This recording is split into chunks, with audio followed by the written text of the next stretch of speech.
Doris, your darling bus, episode number 9.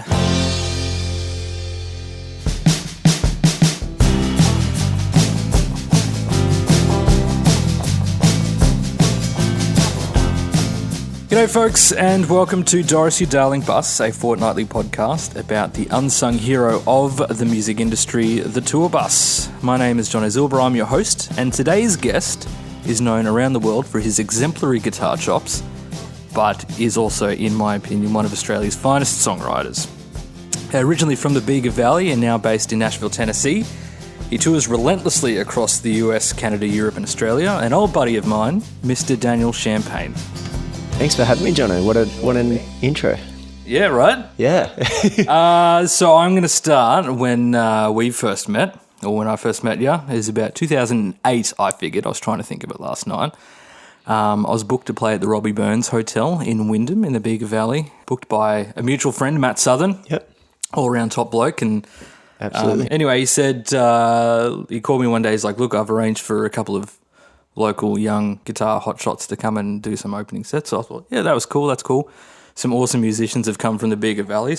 And I rocked up to the venue and there I met Kim Churchill and Daniel Champagne. And then you guys played and you tore the house down and I sort of stood there thinking, oh, maybe I should be opening for these guys.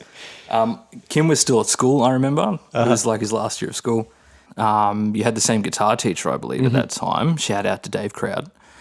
And watching you guys play and hang out, it was pretty clear that you'd sort of shared a lot about guitar and you talked a lot about guitar when you were just sort of hanging out in the corner. And what I want to ask you is, did you also talk about the idea of becoming professional musicians and going on tour? Was that something that you talked about?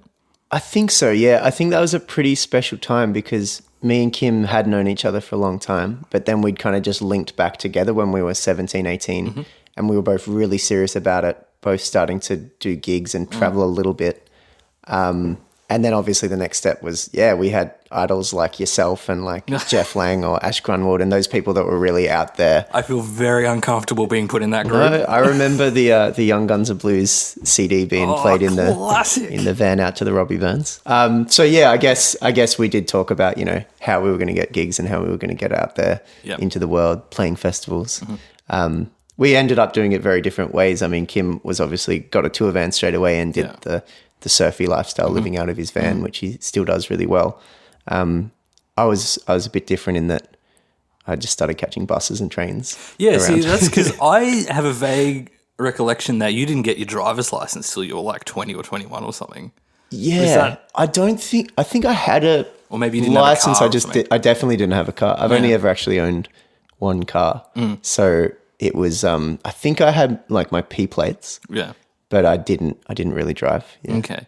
Did the van life not appeal to you? It's an interesting question. Like in hindsight, it seems crazy that I was just catching like public buses around and trains with all my gear.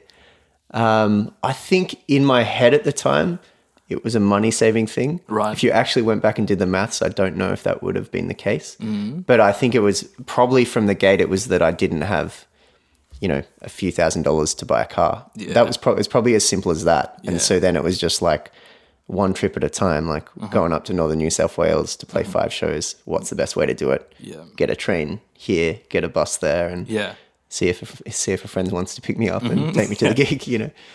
Not the most sustainable way of doing things. I mean, eventually I got to the point where I still don't own a car. Yeah. I did for maybe 3 years when I first went to America. But now, obviously, fortunately got to a point where hiring a car is and it's it's fine. not like you were in the city as well, because you're from Brogo. Yeah. Which is, about 20 minutes out of Bega. Yeah. Which is 3 hours to the nearest capital city. I can't imagine that, if you were doing a tour of northern New South Wales, it's not as easy as just hopping on the next Greyhound bus. No, I mean, north. I know it by heart. Like there's one bus that comes south from Sydney to Melbourne every day along the coast, and there's one that goes north. Yeah. So if you want to get up to Sydney, it leaves at 6:20 from the Brogo turnoff. Yeah, right. At the highway. And the one that down to Melbourne is like an overnight bus, like 12:20. You get into Melbourne at like 8 in the morning or something like that. That's rough. So there was a lot of doing that, and then just getting to Sydney, either getting another bus or a train somewhere. But yeah, it was, as I say in hindsight, like I don't really know what my thinking was or whether I actually thought about it very much. I was going to say, at any point did you sort of think maybe there is an easier way of doing this? I'm trying to think when I actually started renting cars, but it was at least 2 years of doing it. Yeah. But you know, in those days, I thought I was playing a lot of gigs, but I was definitely not playing anywhere near the volume I am now. So I think it made it easy in the way that it was, you know, you'd play like 4 or 5 gigs and then you kind of have 2 or 3 weeks just hanging around somewhere writing songs. Yeah, okay. Whereas these days it's obviously like stacking the gigs up and playing almost every night. And that would be added stress having to work out bus times and train routes. And probably not. It's a little bit more gear, still not very much, but too much to carry on a bus. Yeah, for sure. Yeah. Well, let's talk about that. I got onto your gig guide last night and counted up the tour that you've just done. So you're on the tail end of your Australian tour for this year. I think you have maybe 1-2 dates left. 3 to go, because the thing with me is, even if it doesn't look like I'm playing, I'm still playing. So tonight I'm playing like a private thing in Byron Bay. Oh, okay. And then going up to Darwin. So my numbers are probably wrong. I counted 67 dates in Australia over the last 4 months. Yeah, so you've 88. probably done 88. Yeah, because a lot of them ended up doubling. Like if we sold a late show, we'd do an early show or vice versa. And then just extra add a shows. matinee. Yeah. Yeah, so 88 shows. 88 in 4 months. Yeah. Why? Plus, is it money, Daniel? Do you need money? It's a very good question. I think it's a lot of things. It's weirdly enough, that's a factor which I never thought it would be, in that when you start doing well and playing another 10 shows means X amount of dollars, it kind of is. I guess anyone's like that with work, you know. Sometimes you feel like you may as well do it while you're here. Yeah. Another factor is just not being able to say no to people.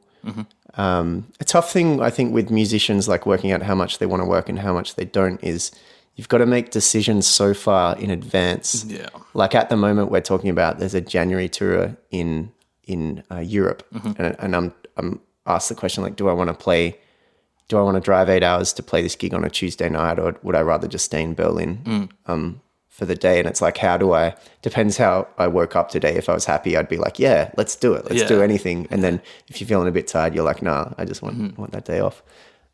So I guess there's that factor of not being able to say no. I guess there's the other thing for me. I think I like playing music, and traveling somewhere new and playing to some people is a very fun thing for me. And it's also, this is probably something I've got to deal with, but for me, it's like, it's a very easy way to accomplish something in a day.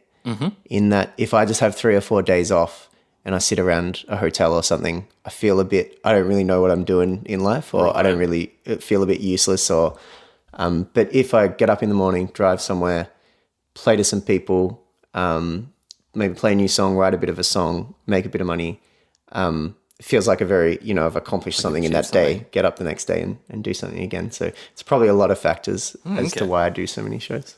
It's interesting. A lot of people would point out that that's perhaps how you burn out over time. Yeah. I mean, I get asked that question every day, like if I ever get tired or if I burned out.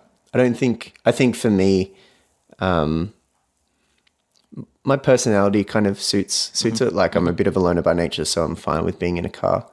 I don't sort of burn a lot of energy outside of a gig. Like a lot of my friends will party a lot after the show, or they'll do a lot of things in the day. But for me, I'm kind of pretty reserved until I get up there. Yeah. I totally understand that I can't do it at this pace forever. But I feel like while I'm still comfortable with it and still sort of smiling and enjoying the shows, then, but it's definitely on my radar to like actually sit down at the end of this tour and work out how to be a little bit kinder to myself. And it'll just be tweaking, you know, playing a few less shows here and there, or looking a bit more at some of the travel times, that sort of thing. Yeah. Taking the midday flight instead of the 6 a.m. I guess. Yeah. Yeah. You mentioned that you are a bit of a loner, you like touring by yourself, but the last few tours of Australia that you've done, you do something interesting that I don't see a lot of people doing. You tend to grab someone and bring them on tour with you as a support, rather than just, you know, finding someone locally in each town to do a support for you. And what influences that decision to bring someone with you rather than to just grab a local person in each town that you go? Is it a time thing? Is it that you particularly like this person, you want to spend time with them? Yeah, probably that I like their music is the main factor. So it's probably different in every situation. But for example, this tour, there was a guy from England actually named Maurice Amor. And he just kind of got in touch with me through social media. And a lot of people write to me. It's so easy to get directly to artists these days and just like, hey, I just made a new EP or I made a new album. Can you check it out and let me know what you think, or that type of thing? Or if you're ever coming through my town, come and, let's do a show together, which is what it's about, right? Yeah. And this guy, maybe, midway through last year, he just put an album out and he just kind of messaged me like that. And I always try and listen to them. And I remember I was in an overnight drive somewhere in America and I put this album on and it was just like a classic, incredible album. Yeah. Like not really up my lane even, which made it interesting for me because I really liked it. Like he's like a guitar and singer, but a lot of, electronic production and different things than I would usually listen to or that I would want for myself. And he's kind of really great at his craft, only just starting out on the road. And I figured, if he wants to come out to Australia and do it, we can make it work. And so we made it work and it was great. Yeah. Excellent. And then other times it's, just people, depends on the gigs, depends on the type of gigs. And I'm always conscious of whether it's like worth it for them because I know that I've done a lot of opening shows and in hindsight, it's like, maybe it wasn't worth it so much. But I think if people want to do it, I think musicians should play as much music as they can, and if that means jumping on tour with me, then that's a good thing. I guess it's a valuable experience as well as touring because that is, I guess, one of the harder things. It's easy to sort of get involved in your local scene and then, find gigs in your local scene. But I think that step from, local young musician who has all of his friends and family show up to his gigs to actually going and traveling and touring is such a big step. Yeah. I think the idea of being able to bring someone along who is ready to make that step, I think, it's probably, there's a lot to be said for that. Yeah. And I know that, some of my biggest learning curves or coolest experiences have been touring with bigger artists, or going out opening shows for other people. Yeah. And it's also been like a very important entry to certain markets, like in Canada, like there's still, it was probably now like 7 or 8 years ago, I did a tour with Arnie DeFranco. And there's still people like, I'm going back there in October and there'll be people at every show that are like, I saw you, in whatever year it was, 2013 with Arnie. So it is still, it's a cool thing that it still happens in music, the opener. Because realistically, if you're looking at like a strict business model, it doesn't make sense. Like if you were just cold, like, am I going to pay this guy $400 to come and not sell $400 worth of tickets? Like that's a very direct business thing and it doesn't make sense. But I think that it's still cool that across the board opening act, there's still a good culture for that. For sure, yeah. Yeah. It's interesting to say that it's maybe not a good business model because I would argue that maybe it is because you're creating a new...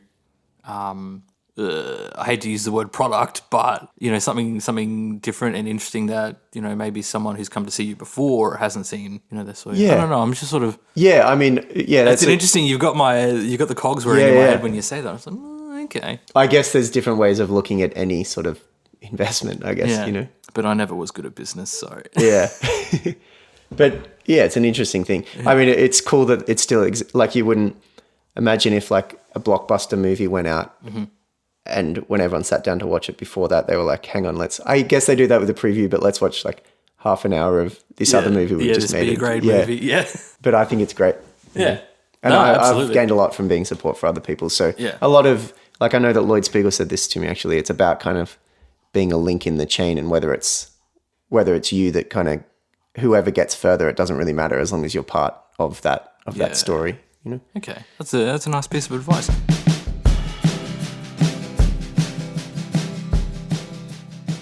Now, if you'd like to listen to some of Dan's tunes and hear what he's all about, you can find him on iTunes or any of the good streaming services and apps. You can also buy his music on his website, danielchampagnemusic.com, and he's very active on the social medias, so just search Daniel Champagne Music on Facebook or Instagram. And while you're there, you may as well have a look at his tour dates because it's highly likely that he's playing somewhere near you. So go check him out and tell him I sent you.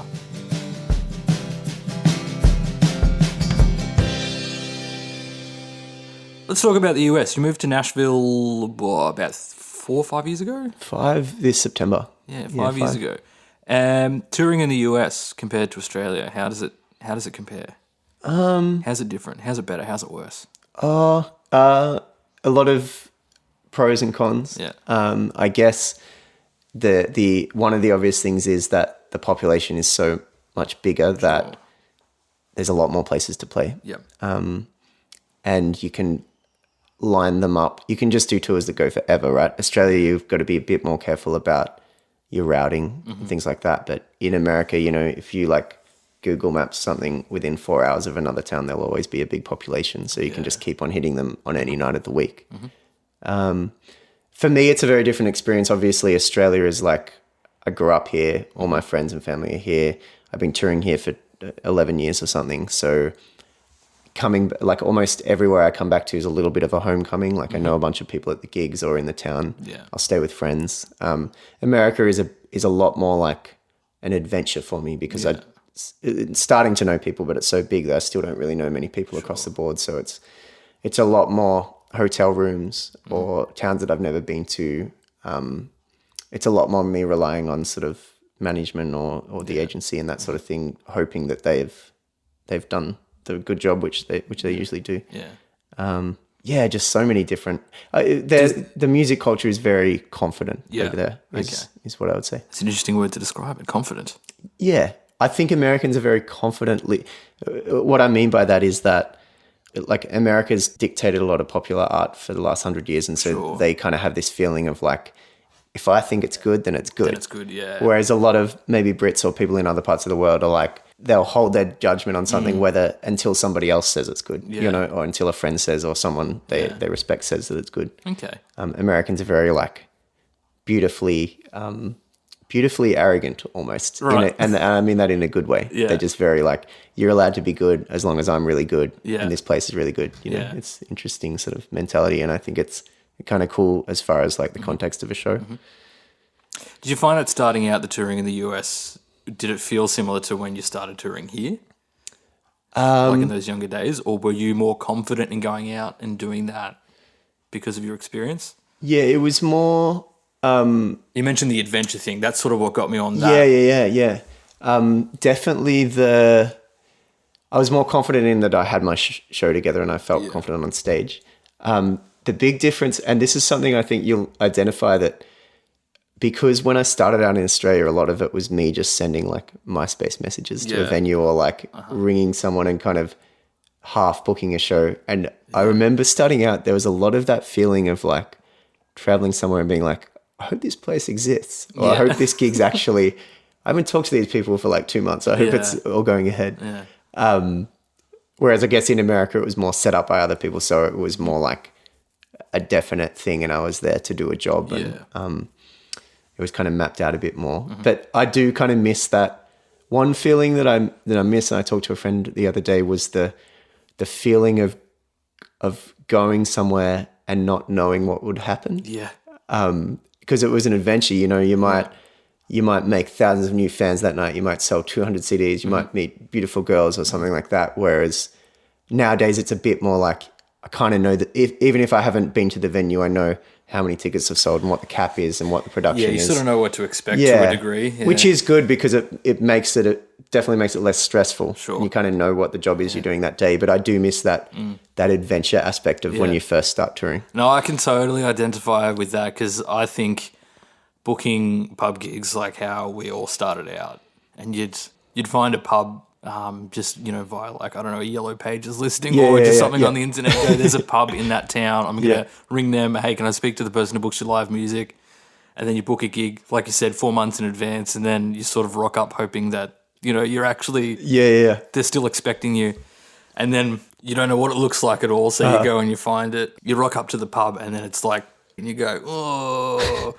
There's like tiles all up the front wall and less than reputable characters hanging out the front. And you go, oh, no, what's this going to be? But then oftentimes they would be some of the best gigs that that you do. So I guess when I think about it, I miss that kind of part of the adventure as well. But that sinking feeling when you rock up to a venue and it looks a lot more shabby than you expected it. Yeah. Oh, and all the while having to act like you really know what you're doing, or you're really confident when you're not. And I guess for me, it's, I guess when I said before, I'm a bit of a loner by nature. I don't mind performing, but I do have a little bit of, I think the toughest thing for me is like turning up at the venue and meeting the people and sort of getting the layout. And I'm not very confident in that type of thing in general. Mm-hmm. As far as like go on this stage and do your thing, I'm confident. But yeah, that was something that caused in hindsight a bit of anxiety. But I struggled with that too. And I figured the best way to do it is to walk in, even if I wasn't playing until, for like another 5-6 hours, I'd walk in with a guitar case. Yeah, right. Yeah. So then you're kind of identifiable. Yeah. Because it's like, okay, I know in my head, this is how it worked. The person behind the bar goes, there's going to be someone playing music tonight. A stranger I've never seen before in my life walks in with a guitar case. Yeah. Okay, that must be the musician guy. And then for me, it was easier to go up to the bar and just be like, hey, my name's Jono. I'm the guy playing tonight. Where do you want me? The classic one, I don't know if you had any, because there's particularly at that kind of starting level, there's venues that are really doing it for the right reasons and really want to make it work. And then there's venues like maybe sort of more like RSL club type things that are just kind of have to book. Yeah. And so there's nothing worse than like, I remember like some RSL clubs I'd rock up and like, hey, I'm Daniel, I'm playing tonight. Like, oh, I didn't know there was music tonight. Go speak to like Jono. And then you go speak to Jono and like, oh, actually, Toby, he won't be in for another 2 hours. Like he'll come and tell you what to do. That's it. He'd be like, can you show me to the accommodation? And I'd be like, I don't know. A lot of awkward just hanging around. Yeah. So you mentioned earlier that you've only owned one car in your life. Yeah. And this is a podcast about tour vans and whatnot. So we should probably talk about that car. So tell me about your one and only car. I could talk about it forever. It was I'm not a car guy. Right. All I know is it was a Chevy Aveo hatchback. And I bought it in Canada. Mm-hmm. And I bought it basically from like a family member of my best friend who was my tour manager. When I say tour manager, he was my mate that would hang on and I'd pay for his drinks and he'd sell look merch. Official. Yeah. And so he's in Winnipeg and we bought this car there, and it was like when I was touring in Canada and then I was moving to Nashville. Mm-hmm. So we drove this car down, firstly across to the west coast of Vancouver. Then I had to fly to Nashville and he had to drive, and he got caught at the border because he had a bunch of merch, and it was just this big debacle. But he eventually arrived in Nashville with this car. And the plan was for me to change it over to my new address and to an American thing. And when we got there, we realized that the Americans wouldn't accept it because it was sort of like it was a repo, like defect sort of thing. So we were never allowed to get it in America, even though I had it for like 3.5 years. It was basically still under his name in Canada, which caused some problems down the line because there's this one night I got like one of the bearings went in the wheels or something, and I kind of got thrown off the highway and had to leave the car there, and the venue came and picked me up to do the show. But then the police, it was in Michigan, and so the Detroit police force found this car and surrounded it with guns and thought there was all this sort of stuff in there. And then they rang him saying like, where are you? He's like, I'm in Winnipeg, Canada. They're like, well, your car's been stolen and just found like on the side of the highway down in Michigan. And in walks Daniel Champagne. Hey guys, what's going on? Yeah. Literally, I got like a Facebook message like, hey man, I just got like a call from the police. I was like at the gig on stage or something. But yeah, a lot of, man, that car did so many more miles than it should have. Right. It ended up going back to its final resting place in Manitoba. Yeah. But a lot of like, I reckon we slept in that car, at least 2 guys, sometimes like 3. I reckon we slept in it almost 100 nights all up. Yeah. We did a whole tour of 60 dates where we were getting paid $35 a night. Right. Which wasn't enough to get a hotel, so we just slept in the car and hoped that the venue the next night had a shower. Yeah. One time we actually, it was me and Pierre, my buddy, and then another mate flew into New Orleans to meet us on the tour, and he would sleep in the back. And there was almost room for everything, but we had to put like the guitar and someone's bag under the car while we slept, like just at a truck stop or something. Yeah. And one time we did drive off and forgot it, and half an hour later we're like, oh, the guitar, and we had to turn around. And it's just sitting like, it was in New Mexico, and it was just sitting in the middle of a truck stop just on the ground. It hadn't been touched. Yeah. That's so good. That was lucky. Oh my goodness, Daniel. That brings us to the lightning round. All right. I got my game Are show these card. these are pre? Well, okay, so here's the deal. We're going to play a game of Would You Rather. Okay. The musician's favourite time-passing game. Yeah. So I'm going to ask you 5 questions. Would you rather? The scenario is you're on tour, you're on a highway in the middle of nowhere. Mm-hmm. Okay, here we go. Would you rather be the driver or passenger? The driver. Would you rather run out of petrol or get 3 flat tyres? Run out of petrol. Would you rather pay $4 per litre for that petrol or have to, I don't know what that is in dollars per gallon. Yeah. Or have to fill up every 100 kilometres? I'd pay the extra. Yeah, I didn't expect that. It's not a very musician. No, that's why I thought, oh, well, anyway. I mean, the thing is, if you're in the middle of nowhere, then it's like the stress of driving, knowing that you've got to find a petrol station within 100 kilometres? No, that's fair enough. Would you rather have no windows or no heating and air conditioning? No heating and air. Oh, yeah, that's a very tough one. The windows are smashed out. Remember, you do a lot of touring in Canada. No heating and air conditioning. Okay. And finally, would you rather have the stereo stuck on a foreign language community radio station or an early mix of your first album? I think an early mix of my first album. I think I could learn a bit. Yeah? Yeah. Is that your final answer? Yeah. Oh, good stuff. Daniel, thank you very much for dropping by on the end of what has been an incredibly extensive tour of Australia. Thanks for having me. It's been a real pleasure, and thank you everyone for listening to Doris Darling Bus, and we'll catch you on the next one.